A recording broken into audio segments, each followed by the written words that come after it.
Hello everyone, welcome to study 3। देखिए, Uttar Pradesh PCS और RO की प्रीलिम टेस्ट सीरीज चलाई जा रही है 2023 की। ये टेस्ट नंबर आपका 200 है। 199 टेस्ट ऑलरेडी कंप्लीट हो चुका है। प्ले लिस्ट बना रखी है, आप लोग जाकर के देख सकते हैं। देखिए, अगर आप किसी भी स्टेट पीसीएस की प्रिपरेशन कर रहे हैं, जैसे कि BPSC, MPPSC, Jharkhand PCS, Chhattisgarh PCS, Uttarakhand PCS, Himachal Pradesh PCS या फिर आरएस, तो आप मेरे टेस्ट सीरीज को देखिए, आपको काफ़ी फायदा मिलेगा। या किसी वनडे एग्जाम की प्रिपरेशन कर रहे हैं तो भी आप मेरे टेस्ट सीरीज को देखिए, क्योंकि जो भी क्वेश्चंस हैं वो सभी प्रतियोगिता परीक्षाओं के लिए काफ़ी इंपॉर्टेंट है। देखिए, जो लोग फर्स्ट टाइम विजिट करने हैं मेरे चैनल पे, चैनल को सब्सक्राइब कर लें। सब्सक्राइब करने के बाद से बेल आइकन को प्रेस कर लें कि मेरे जब भी वीडियो आए तो आपको नोटिफिकेशन मिल जाए। 14 मई को एग्जाम है यूपी पीसीएस 2023 का प्रीलिम्स, ठीक है। और ये जो है कि आपका 200 टेस्ट हो गया और ये लास्ट टेस्ट है। उत्तर प्रदेश पीसीएस 2023 का जो टेस्ट सीरीज चल रहा है उसका जो है कि ये लास्ट टेस्ट है। तो आप लोग इस टेस्ट सीरीज को पूरे 1 से लेकर के और 200 तक आप लोग एक बार रिवीजन कर लीजिए, ठीक है। जो लोगों ने नहीं देखा है वो तो कर ही लेंगे, और जो लोगों ने देखा भी है फिर भी एक बार अगर देख लेंगे, कुछ टाइम बचा हुआ है 2, 4, 5 दिन, तो उनको भी काफ़ी फायदा हो जाएगा, ठीक है। तो जरूर देखिएगा आप लोग, और अपने दोस्तों में शेयर भी कीजिएगा कि आपके दोस्त भी देखें और उनको भी फायदा हो। तो स्टार्ट करते हैं। फर्स्ट क्वेश्चन है, रॉलेट एक्ट के संदर्भ में निम्नलिखित कथनों को पढ़कर कूट के अनुसार सही उत्तर कर चयन कीजिए। गांधी जी ने रॉलेट सत्याग्रह आरंभ करने के लिए सत्याग्रह सभा का गठन किया था। रॉलेट एक्ट ने सरकार को किसी भी व्यक्ति को न्यायालय में मुकदमा चलाए बिना कैद करने के लिए अधिकृत किया। और रविंद्रनाथ टैगोर ने रॉलेट एक्ट के विरोध में नाइटहुड की उपाधि का त्यागपत्र किया। बात की जा रही है रॉलेट एक्ट के संदर्भ में, ठीक है। देखिए, अगर हम बात करें रॉलेट एक्ट के बारे में, तो रॉलेट एक्ट के सर सिडनी रॉलेट की अध्यक्षता वाली सिडिशन समिति की अनुशंसाओं के आधार पर जो है कि इसको पारित किया गया था, रॉलेट एक्ट को। देखिए, जो एक्ट था ना, इसमें जो राजद्रोह और विद्रोह, इनके मात्र संदेह पे, अगर मतलब किसी व्यक्ति पे अगर संदेह हो जाता था कि राजद्रोह और ये विद्रोह, ठीक है, इसके आधार पे ही ना किसी भी व्यक्ति को क्या कर लिया जाता था, गिरफ्तार कर लिया जाता था, ठीक है। देखिए, इस रॉलेट एक्ट को जो है कि अराजक और क्रांतिकारी अपराध अधिनियम 1919 के रूप में भी जाना जाता है, ठीक है। तो ये बिल्कुल सही है कि गांधी जी ने रॉलेट सत्याग्रह आरंभ करने के लिए सत्याग्रह सभा का गठन किया, सही है आपका। और रॉलेट एक्ट के सरकार को किसी भी व्यक्ति को न्यायालय में मुकदमा चलाए बिना कैद करने के लिए अधिकृत किया, बिल्कुल ये भी सही है। और रविंद्रनाथ टैगोर ने रॉलेट एक्ट के विरोध में नाइटहुड की उपाधि त्याग किया। देखिए, जो रविंद्रनाथ टैगोर जी थे ना, इन्होंने 13 अप्रैल 1919 जो कि ये था आपका क्या, जलियांवाला बाग हत्याकांड, इसके विरोध में जो है कि उन्होंने नाइटहुड की उपाधि त्याग दिया था, ठीक है, ना कि रॉलेट एक्ट के विरोध में, ठीक है। तो ये आपका गलत है, तीसरा वाला। आप लोग कमेंट बॉक्स में मुझे बताएंगे कि जो नाइटहुड की उपाधि थी रविंद्रनाथ टैगोर के पास, ये किसने दिया था, ठीक है। तो इसमें पहला और दूसरा सही है, तीसरा गलत है, तो ये हो जाएगा आपका ए ऑप्शन। मोपला विद्रोह के संदर्भ में निम्न कथनों पर विचार कीजिए। इस विद्रोह के सांप्रदायीकरण में मोपलाओं को सविनय अवज्ञा आंदोलन से पृथक कर दिया। कुंजा अहमद हाजी ने केरल के मालाबार क्षेत्र में अंग्रेजों के विरुद्ध समानांतर सरकार का गठन किया। मोपला विद्रोह के संदर्भ में बात की जा रही है, ठीक है। देखिए, जो मोपला विद्रोह है, ठीक है, इस विद्रोह के सांप्रदायीकरण में मोपलाओं को सविनय अवज्ञा आंदोलन से पृथक कर दिया। देखिए, जो मोपला विद्रोह था ना, इसके सांप्रदायीकरण में मोपलाओं को सविनय अवज्ञा आंदोलन से पृथक नहीं किया, इसमें जो कि खिलाफत असहयोग आंदोलन से पृथक किया। तो ये आपका पहला क्या है, गलत है। और कुंजा अहमद हाजी ने केरल के मालाबार क्षेत्र में अंग्रेजों के विरुद्ध समानांतर सरकार का गठन किया, यह आपका सही है। पहला गलत है और दूसरा सही है। देखिए, अगर हम बात करें मोपला विद्रोह के बारे में, ठीक है, तो मोपला जो थे ना, ये मालाबार क्षेत्र में रहने वाले ये मुस्लिम काश्तकार थे, उनको मोपला कहा जाता था। और इस क्षेत्र में अधिकांश जो है कि हिंदू जमींदार रहते थे, ठीक है।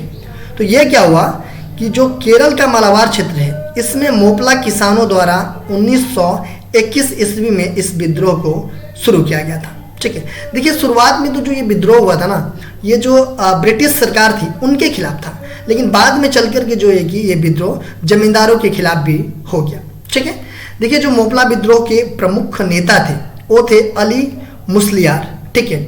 और जो ये मोपला विद्रोह था ये किसके किसके समकालीन था, तो ये असहयोग आंदोलन और खिलाफत आंदोलन के समकालीन था।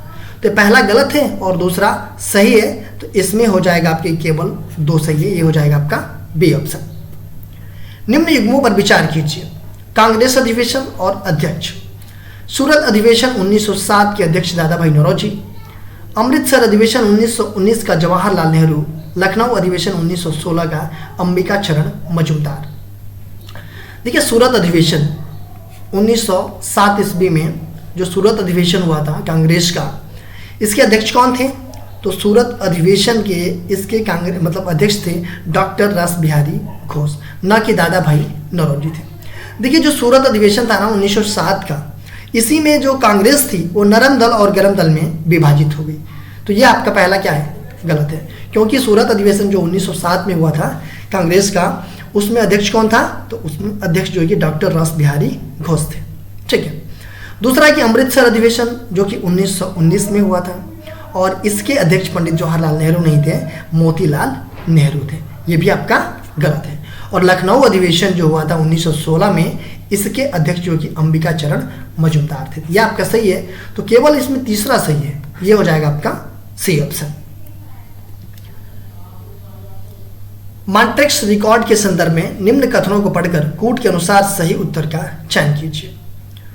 मॉन्ट्रेक्स रिकॉर्ड अंतर्राष्ट्रीय महत्व की आर्द्र भूमियों की सूची में उन आर्द्र भूमि स्थलों का एक रजिस्टर है जिनकी स्थिति काफ़ी अच्छी है। भारत में सबसे पहले 1993 में चिल्का झील को इस रिकॉर्ड के अंतर्गत शामिल किया गया था, किंतु बाद में इसे हटा दिया गया। देखिए मॉन्ट्रेक्स रिकॉर्ड, इसके संदर्भ में बात की जा रही है। जो मॉन्ट्रेक्स रिकॉर्ड है ना, ये अंतर्राष्ट्रीय महत्व की आर्द्र भूमियों की सूची में उन आर्द्र भूमि स्थलों का एक क्या है, ये तो ये रजिस्टर है। और इनकी स्थिति जो है कि काफ़ी अच्छी नहीं है, इनकी स्थिति जो है कि बहुत ही खराब है। ठीक है, इनकी स्थिति अत्यधिक खराब है, इसलिए क्या है, ये आपका गलत है। और भारत में सबसे पहले 1993 ईस्वी में जो चिल्का झील है, कहाँ पे है चिल्का झील, कमेंट बॉक्स में बताइएगा। इसको जो है कि इस रिकॉर्ड के अंतर्गत शामिल किया गया था, किंतु बाद में इसे हटा दिया गया। यह आपका सही है। पहला इसमें गलत है, दूसरा सही है, तो ये हो जाएगा आपका बी ऑप्शन की केवल 2 सही है। सूची फर्स्ट को सूची सेकेंड में सुमेलित कीजिए तथा सूचियों के नीचे दिए गए कोड का उपयोग करके सही उत्तर का चयन कीजिए। सूची फर्स्ट में महाजनपद का नाम दिया गया है और सूची सेकेंड में उनकी राजधानी का नाम दिया गया है। इसको मिलाना है। देखिए टोटल जो है कि 16 महाजनपद थे। ठीक है, उसमें से 4 महाजनपद यहाँ पे दिए गए हैं, इसको मिलाना है। देखिए कुरु महाजनपद, अगर हम बात करें कुरु महाजनपद की, तो इसका जो है कि राजधानी कहाँ थी, तो कुरु महाजनपद की राजधानी इंद्रप्रस्थ थी। वत्स, इस वत्स महाजनपद की राजधानी जो है कि कौशाम्बी में थी। सूरसेन की राजधानी मथुरा में थी और चेंदी की राजधानी जो है कि सुक्तिमती में थी। तो ये हो जाएगा 4213। 4213 कौन सा है, 4213 हो जाएगा आपका बी ऑप्शन। असत्य कथन की पहचान कीजिए। ताम्रपाषाणिक संस्कृति के साथ उत्तर प्रदेश के मेरठ तथा सहारनपुर जनपद से प्राप्त हुआ। सैंधव सभ्यता एक ताम्रकांस्य सभ्यता थी। उत्तर सैंधव के लोग गांवों में निवास करते थे और 16 महाजनपदों में से 6 महाजनपद उत्तर प्रदेश में अवस्थित थे। इसमें आपको सत्य कथन बताना है। देखिए ताम्रपाषाणिक संस्कृति के साथ उत्तर प्रदेश में जो मेरठ है और सहारनपुर है, ये जनपद से प्राप्त हुआ है, बिल्कुल सही है। और सैंधव सभ्यता का एक ताम्रकांस्य सभ्यता थी। जो सैंधव सभ्यता थी ये जो कि ताम्रकांस्य सभ्यता थी। और उत्तर सैंधव के लोग कहाँ पे निवास करते थे, तो गांवों में निवास करते थे, भी आपका सही है। और जो 16 महाजनपद था उसमें से जो 6 महाजनपद थे ये आपके उत्तर प्रदेश में अवस्थित थे। देखिए जो 16 महाजनपद थे ना, उसमें से 6 महाजनपद उत्तर प्रदेश में अवस्थित नहीं थे। इसमें से 8 महाजनपद जो है कि उत्तर प्रदेश में अवस्थित थे। कौन कौन से महाजनपद, देखिए कुरु जिसकी राजधानी इंद्रप्रस्थ थी, पंचाल जिसकी राजधानी अहिच्छत्र और कंपिल्य थी, मतलब ये बरेली के पास। ठीक है, काशी की राजधानी आपका वाराणसी में, कौशल की राजधानी श्रावस्ती में, सूरसेन ये मथुरा में, चेदी की राजधानी शक्तिमती और वत्स की राजधानी कौशाम्बी और मल्ल की राजधानी जो है कि कुशावती। ये 8 महाजनपद उत्तर प्रदेश में अवस्थित थे। ये हो जाएगा आपका डी ऑप्शन। समुद्री खीरा क्या है? एक प्रकार का जीव, एक प्रकार का फल, सांप की एक प्रजाति, एक प्रकार का पेड़। समुद्री खीरा, नॉट समुद्री, ठीक है। समुद्री खीरा जो है कि एक प्रकार का क्या है? तो ये एक प्रकार का है, क्या है? तो ये है आपका एक प्रकार का जीव। ए ऑप्शन आपका सही है। जयमंडल रिजर्व बायोस्फीयर रिजर्व के संदर्भ में निम्न कथनों को पढ़कर कूट के अनुसार सही उत्तर का चयन कीजिए। यह संरक्षित क्षेत्रों की एक विशेष श्रेणी है जहां मानव आबादी की वन्य जीव संरक्षण व्यवस्था का भाग होती है। इस रिजर्व में 3 भाग होते हैं, कोर, बफर एवं संक्रमण जोन, जिसमें बफर भाग जयमंडल रिजर्व का सबसे बाहरी क्षेत्र होता है। जयमंडल रिजर्व मतलब बायोस्फीयर रिजर्व के संदर्भ में बात की जा रही है। देखिए, जो जयमंडल रिजर्व होता है ना, यह संरक्षित क्षेत्रों की एक विशेष श्रेणी है जहाँ पे मानव आबादी भी वन्य जीव संरक्षण व्यवस्था का भाग होती है। ठीक है, ये बिल्कुल आपका सही है। और ये आमतौर पे जो है ना, देखा जाए इसको तो ये आमतौर पे लगभग 5000 वर्ग किलोमीटर, ठीक है, लगभग ये 5000 वर्ग किलोमीटर जो है कि से मतलब अधिक बड़े संरक्षित क्षेत्र होते हैं ये जो बायोस्फीयर रिजर्व होते हैं। ठीक है, और इन रिजर्व में 3 भाग होते हैं। कौन कौन? तो कोर होता है, बफर होता है और संक्रमण जोन होता है। जिसमें जो है कि बफर नहीं, ये संक्रमण जोन जो होता है ना, वो जैव रिजर्व का सबसे बाहरी क्षेत्र होता है। यहाँ पे दिया है कि बफर भाग जो है कि जयमंडल रिजर्व का सबसे बाहरी क्षेत्र होता है, बट जो कि संक्रमण जोन जो है कि ये जो है कि जयमंडल रिजर्व का बाहरी क्षेत्र होता है। ये आपका गलत है। ठीक है, पहला आपका सही है, तो ये हो जाएगा आपका केवल एक सही है। निम्न नदियों का पश्चिम से पूर्व दिशा की ओर सही अनुक्रम कौन सा है?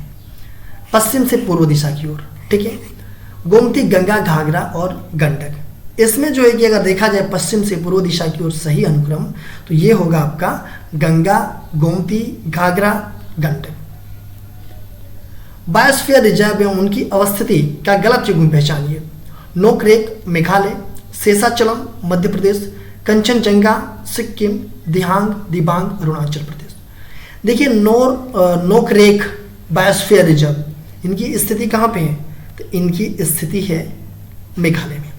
शेषाचलन बायोस्फीयर रिजर्व इनकी स्थिति कहाँ पे है? तो इनकी स्थिति जो है कि मध्य प्रदेश में नहीं है, इनकी स्थिति जो है कि आंध्र प्रदेश में है और इसे 2010 में बायोस्फीयर रिजर्व घोषित किया गया था।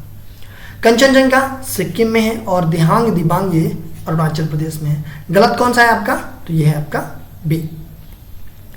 निम्नलिखित में से कौन से कारक वायु की गति को प्रभावित और नियंत्रित करते हैं?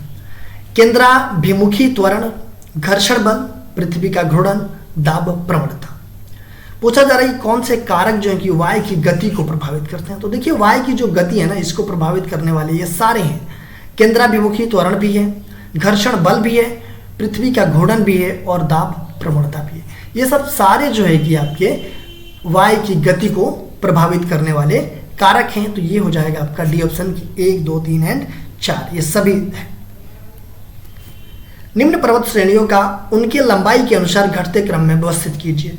यूराल पर्वत, अल्पस पर्वत, ग्रेट डिवाइडिंग रेंज, राकी पर्वत। इसमें से इसके लंबाई के हिसाब से घटते क्रम में लिखना है। देखिए, यूराल पर्वत की अगर हम बात करें तो यूराल पर्वत की जो लंबाई है वो है आपका 2500 किलोमीटर। ठीक है, यूराल पर्वत का। अल्पस पर्वत का इसका है 1200 किलोमीटर। ग्रेट डिवाइडिंग रेंज इसकी जो है कि कितनी है लंबाई? तो इसकी लंबाई जो है कि 3500 किलोमीटर है और ये कहाँ पे है? तो ये है आपका ऑस्ट्रेलिया में। राकी पर्वत ये है यूएसए में और इसकी जो लंबाई है 4830 किलोमीटर है। देखिए, तो सबसे बड़ा कौन सा है? तो ये पहला नंबर पे आएगा राकी पर्वत। दूसरे नंबर पे आ जाएगा आपका ये वाला, ठीक है। तीसरे नंबर पे आ जाएगा ये वाला और चौथे नंबर पे आ जाएगा ये वाला। तो ये हो जाएगा 4, 3, 1, 2, 4, 3, 1, 2 हो जाएगा। कौन सा? 4, 3, 1, 2, ये हो जाएगा आपका सी ऑप्शन। केरल में ओणम त्योहार के दौरान मनाए जाने वाले पुलिकली के संदर्भ में कौन सा कथन सत्य है? यह एक पारंपरिक नुक्कड़ लोक कला है, यह एक पारंपरिक नौका दौड़ है, यह ताजे फूलों से बनाई गई रंगोली है और यह एक पारंपरिक युद्ध कला है। देखिए केरल में जो ओणम है त्योहार, इसके दौरान मनाया जाने वाला जो पुलिकली है उसके संदर्भ में ये बात की जा रही है। तो ये है आपका एक पारंपरिक नुक्कड़ लोक कला। देखिए अगर हम ओणम की बात करें, जो ओणम फेस्टिवल है इसके बारे में अगर बात करें तो ये धान की फसल की कटाई के दौरान जो है कि केरल में मनाया जाने वाला ये एक हिंदू त्यौहार है और इसे जो है कि राजा महाबली की स्मृति में मनाया जाता है ओणम त्यौहार को। तो ये हो जाएगा आपका ए ऑप्शन। कृष्ण, पिकॉक, भारतीय जेजेबेल तथा ऑरेंज आकलीफ क्या है? तितलिया, सांप की प्रजाति, नर वानर, मेढक की प्रजाति। कृष्ण पिकॉक, भारतीय जेजेबेल तथा ऑरेंज आकलिफ क्या है? ये तीनों जो है कि ये सब सारी चीज़ें क्या हैं? तो ये सब सारी चीज़ें जो है कि तितलिया है। ये हो जाएगा आपका ए ऑप्शन। 5वीं पंचवर्षीय योजना के संदर्भ में निम्न कथनों को पढ़कर कोड के अनुसार सही उत्तर का चयन कीजिए। यह योजना DR गडगिल मॉडल पर आधारित थी। इस योजना का मुख्य उद्देश्य गरीबी उन्मूलन के साथ आत्मनिर्भरता प्राप्त करना था। देखिए जो 5वीं पंचवर्षीय योजना थी ना, इसका टाइम ड्यूरेशन क्या था? 5वीं पंचवर्षीय योजना का टाइम ड्यूरेशन क्या था? तो 1974 से लेकर के 79 तक इसका टाइम ड्यूरेशन था। ठीक है, लेकिन ये जो है कि 78 में ही क्या हुआ, 1978 में ही जनता दल की सरकार बन गई और इसको जो है कि बंद कर दिया गया इस पंचवर्षीय योजना का 78 में ही। ठीक है, देखिए जो ये पंचवर्षीय योजना है ना, इस योजना का जो मॉडल है ये DR गडगिल मॉडल पे आधारित नहीं थी। पंचवर्षीय योजना ये जो कि DP धर मॉडल पे आधारित थी। देखिए DR गडगिल मॉडल पे आधारित कौन सी पंचवर्षीय योजना थी? तो ये चौथी पंचवर्षीय योजना थी। तो ये आपका है गलत, क्योंकि जो पंचवीं पंचवर्षीय योजना थी ये आपका DP धर मॉडल पे आधारित थी, ना कि DR गडगिल मॉडल पे। ठीक है, और इस योजना का जो प्रमुख उद्देश्य था वो था गरीबी उन्मूलन के साथ आत्मनिर्भरता प्राप्त करना। तो ये आपका सही है। पहला आपका गलत है, दूसरा सही है। तो ये हो जाएगा आपका केवल 2 सही है। ये हो जाएगा आपका बी ऑप्शन। देखिए क्वेश्चन पूछा गया था आप लोगों से पिछले वीडियो में कि निम्नलिखित में से कौन स्वयं सहायता समूह SHG बैंक लिंकेज कार्यक्रम को कार्यान्वित नहीं करता है? नबार्ड, व्यापारिक बैंक, RRB, सहकारिता बैंक। कौन स्वयं सहायता समूह SHG बैंक लिंकेज कार्यक्रम को कार्यान्वित नहीं करता है? तो वो नहीं करता है आपका नाबार्ड। और नाबार्ड की स्थापना कब किया गया था और किस पंचवर्षीय योजना के दौरान किया गया था, ये आप लोग कमेंट बॉक्स में मुझे बताइएगा। आज के क्वेश्चन देख लेते हैं। किस पंचवर्षीय योजना में आर्थिक विकास की दर सर्वाधिक थी? 7वीं, तीसरी, 5वीं, 10वीं। किस पंचवर्षीय योजना में आर्थिक विकास की दर जो है सर्वाधिक थी? इसका आंसर आप लोग बताइएगा, क्योंकि नेक्स्ट टेस्ट सीरीज आएगा नहीं तो आप लोग कमेंट बॉक्स में बता दीजिएगा। मैं कमेंट बॉक्स में इसका आंसर बता दूंगा और अपने दोस्तों में शेयर जरूर कीजिएगा।